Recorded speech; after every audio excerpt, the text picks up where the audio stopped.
Ada orang yang kalau sakit hati itu nggak teriak, nggak marah, dia tuh cuma diem. Bukan karena nggak ada yang mau diomongin ya, justru di kepalanya itu ribuan kalimat tuh udah muter-muter terus. Semuanya jelas, semuanya rapi, tapi pas mau dikeluarin, nyangkut di mulut. Akhirnya ya udah dipendam aja, dan pelan-pelan pun jadi kebiasaan. Jadi kayak tombol otomatis. Ketika disakitin, ya tarik diri.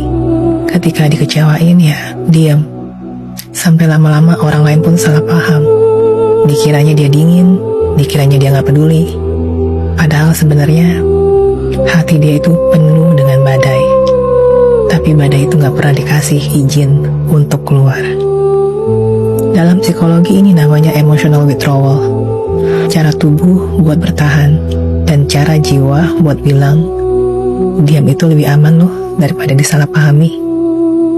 Makanya kalau ada drama, tarik ulur, permainan ego, orang kayak gini gak bakal ikut-ikutan. Bukan karena dia gak ngerasa, tapi karena udah terlalu capek.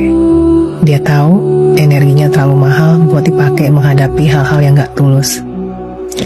Dan lucunya, orang lain pasti bingung.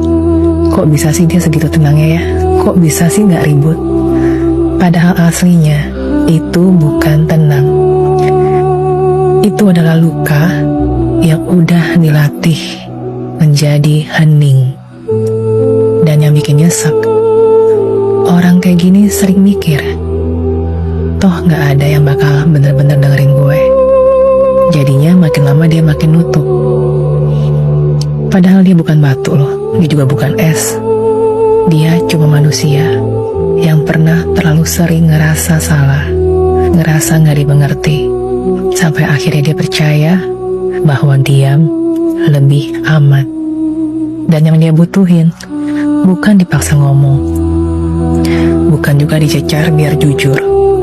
Dia cuma butuh satu, rasa aman. Seseorang yang bikin dia berasa, gue boleh buka suara di sini dan gak akan disalahin. Jadi kalau suatu hari dia akhirnya ngomong ke elo, itu bukan karena elo hebat dalam memaksa, tapi karena dipercaya sama elo. Dan kalau elo sudah sampai di titik itu, jangan pernah main-main. Karena sekalinya dia nutup lagi, elo bisa hilang dari hidupnya selamanya.